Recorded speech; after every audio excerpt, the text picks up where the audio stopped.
If you want to easily share a bunch of files, the pro move is to zip them first. To create a zip file, we'll go to the File Manager first and navigate to a folder where I have the files that I want to zip.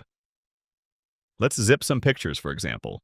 I'll tap and hold a file and then select all the files that I want to include in this zip file. This could include both files and folders, by the way.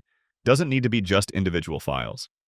Once I have all my files selected, I'll tap the three dots on the bottom right corner and choose Compress. I can then give my zip file a name, choose the exact file type that's going to be used, and even protect it with a password if I want to. Then I'll just tap Compress, and the zip file gets created. Putting your files in a zip file makes it easier and cleaner when sharing with others.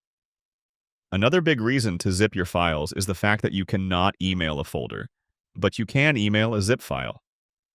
It also makes uploads and downloads faster. Uploading one 10 megabyte file is almost always faster than uploading 10 1 megabyte files.